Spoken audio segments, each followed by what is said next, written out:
Hello again, everyone. It's Michael Friedrich here from beautiful North Carolina, as always.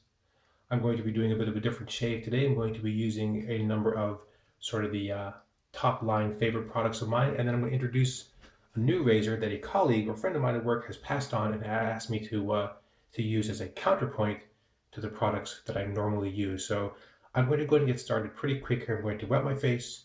I'm going to be using some of the Floyd pre-shave oil. I'll be using some of the Check and Speak number 88 hard soap. I'll be using my Rod Neep olive wood brush, and I'll get to the razor in just a moment. So let me get my face wet, get the oil prepared, and we'll get going. Get cracking, as Aunt Tight Buns would say.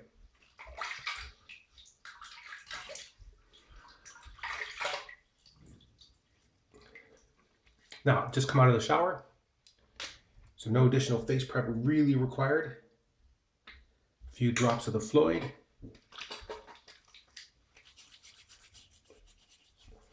I recently just finished the Vitos pre-shave. That lasted me a long time.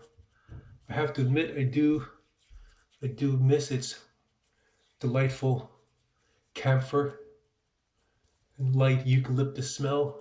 That was a good pre-shave, and in fact, used it on occasion as a post-shave where I would rub it in briefly and then rinse my face before applying aftershave. Nice cleaning feel to that. Okay.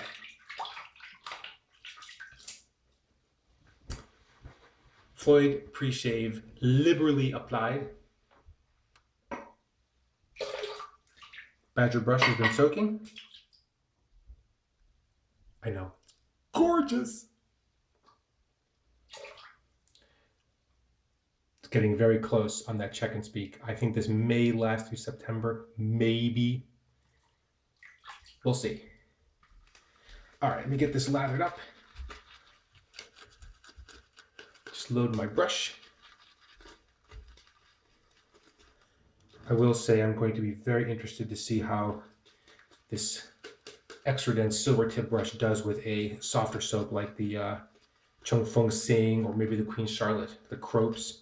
So far I've only used this once with an actual cream, which was just a bit of the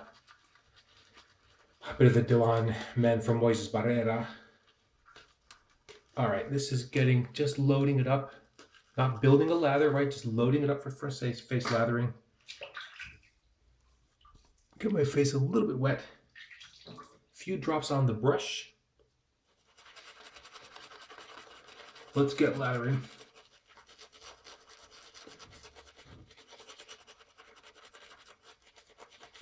Yeah, for as many bristles as my Sumogue 1250 is losing every time I use it, it is still absolutely tearing into that Check and Speak, the hard soap. And as soft as it feels on the face when you use it, whatever you're lathering really doesn't stand much of a chance. And Badger just feels very different on that hard soap. But you can see the amount of oil on there, plus the fact that it's actually trying to load the soap from the sides. There's really not that much left. I'm going to load a little bit extra onto the brush. Wet again a little bit. 2 days worth of growth.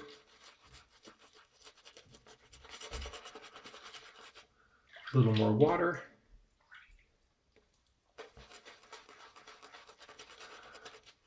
I have found that the Vitos pre-shave really had no impact on latherability of the soaps.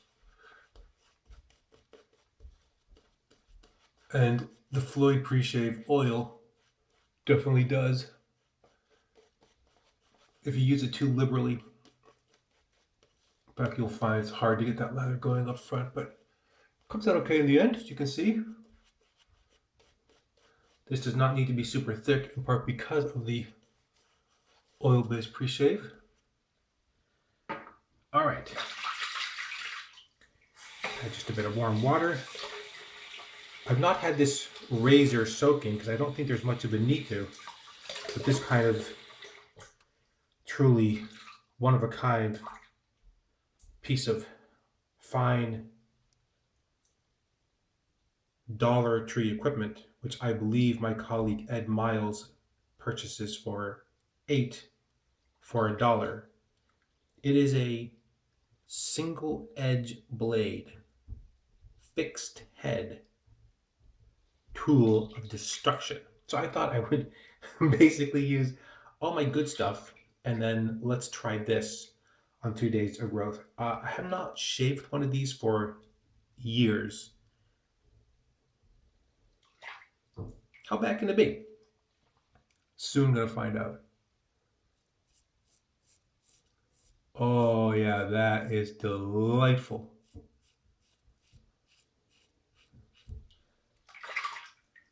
No clogging.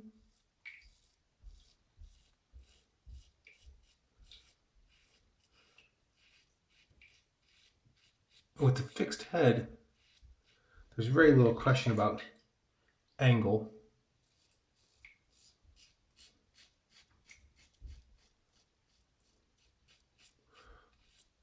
I'm going to go out on a limb and say this is a touch below the R41 in terms of its aggressive shave. Maybe more than a touch.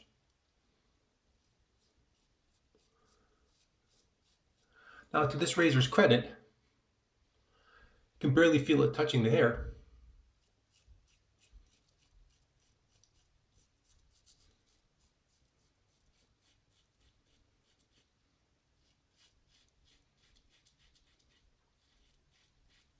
And remember, no pressure. Let the blade do the work.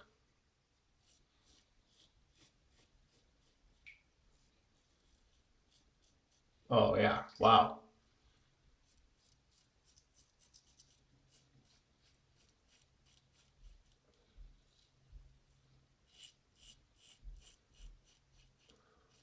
I mean, you can just hear that thing singing through the whiskers.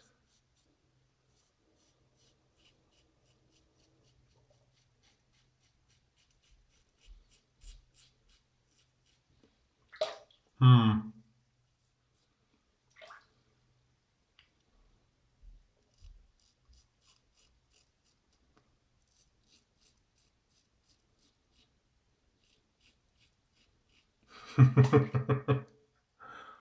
Oh yeah.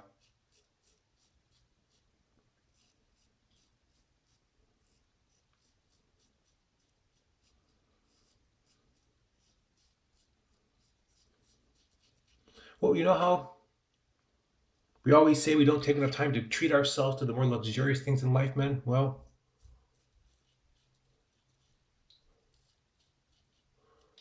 I decided today to go all out.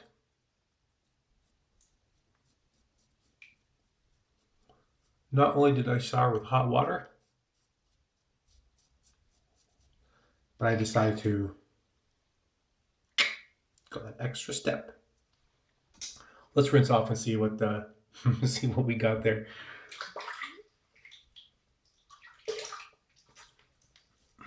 Hmm. Hmm. Interesting.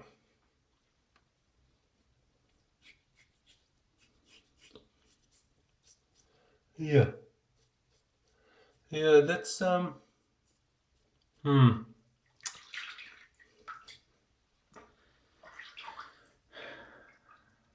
I'm gonna go out on a limb and say I've had better shaves than that. Okay, now skin already feels a little hot. Even with all that oil and a pretty good layer of lather. All right, let's do it across the grain.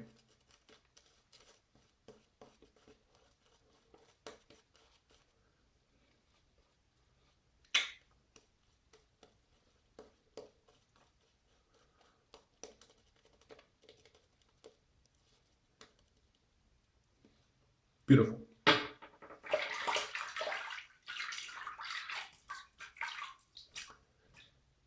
All right. I'm gonna stick with my normal shave pattern. I'm just gonna go across the grain now.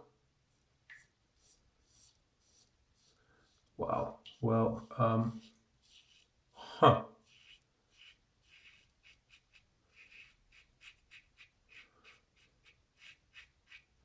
Yeah, that's already pretty irritating. And in terms of across the grain, I'm going to say that it is essentially doing very little.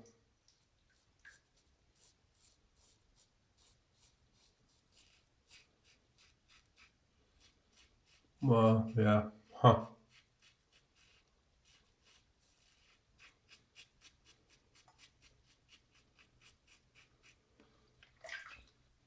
Yes.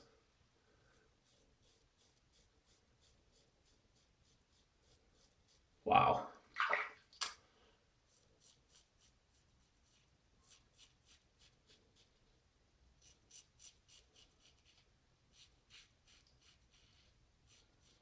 I mean, it is running across the skin,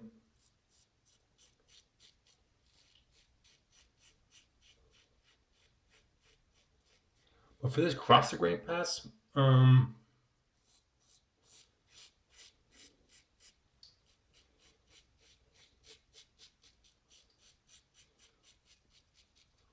wow.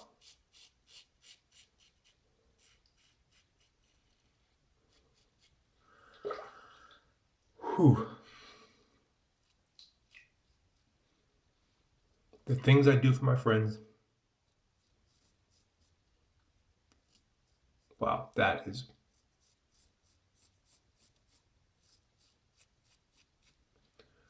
pretty bad.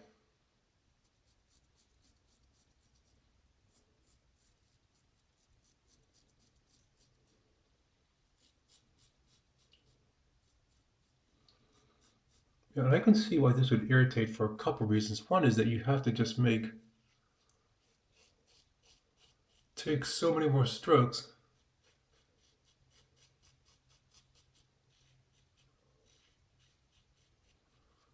And then also I mean, you can't really put pressure or this thing would literally just snap. All right, I'm gonna do against the grain. Wow, yeah, now I can feel kind of level of irritation and heat in my skin.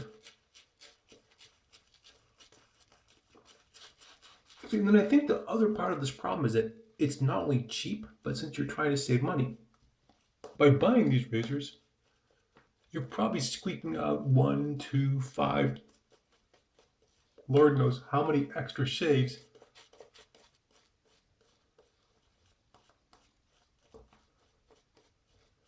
Wow.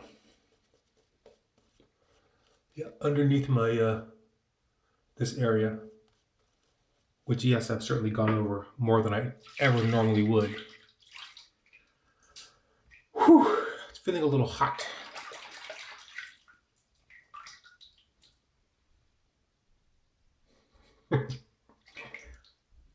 Still razor sharp. Here we go.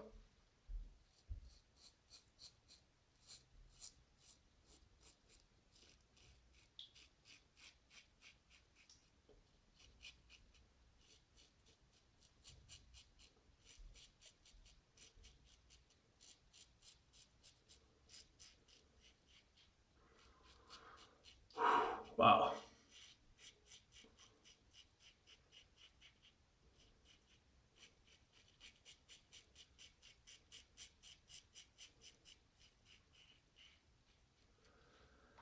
Nope.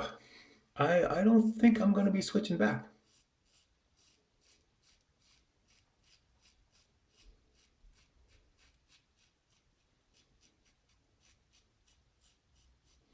$8 for a buck?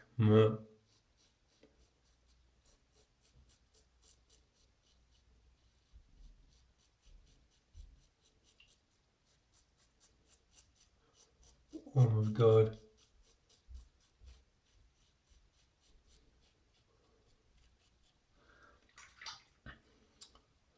I guess the only consolation would be that if you could literally put this in one of those little pyramids overnight and the blade would magically be resharpened.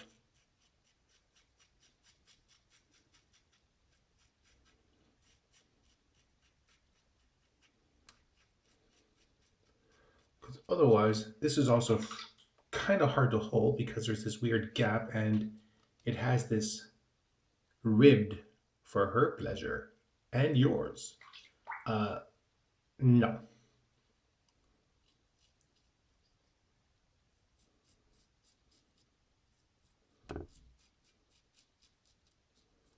Okay, I normally never shave against the grain.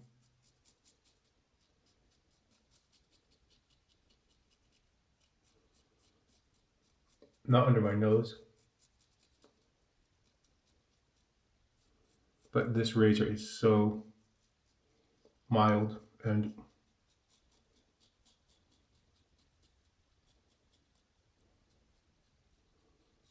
I don't want to say ineffective because it is in fact shaving hair off, but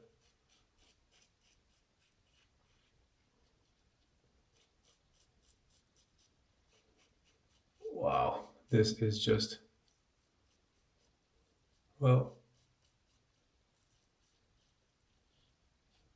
all right. I cannot take it anymore. I'm done. Finished.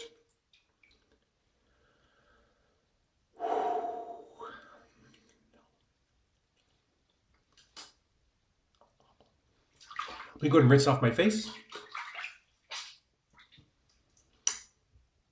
Oh yeah. Oh yeah.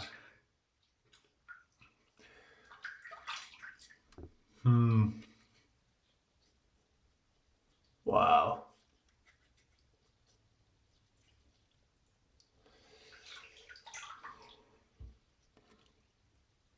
It is smooth in parts, but not really. No. My skin is going to be, well, let's see what we do with the aftershave, shall we?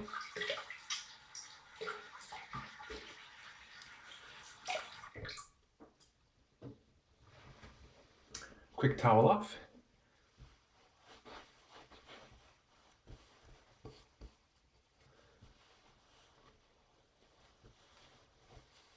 Oh man. Right now, the idea of an alum block is both enticing and terrifying. I bet that would feel good in kind of a ritualistic cleansing way. Agua de limon. Let us see what happens. Oh yeah. Oh, just a few minor spots of stinging. Just a few little touches where it's stinging a little tiny bit. Mostly stinging just a little bit here and a little bit over here, and there's some stinging down here. Maybe just a little bit on this side and that side and everything underneath here. Basically stinging on every part that I touch with that razor. Whew. Okay. I would normally wait a few minutes and then apply the Spike aftershave balm. I do not normally apply the skin balm directly after the aftershave. I like to let it sit and air out a little bit. I also find that if I apply it too quickly after putting on the aftershave, it tends to make me sweat on my face very quickly. So just let this sit for a few minutes. I think I will call it quits right there. So let me just recap for you.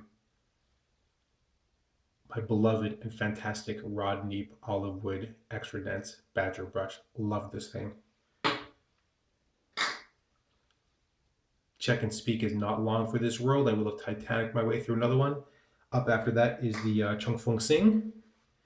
Of course, start off with a healthy dose of the Floyd Pre-Shave Oil.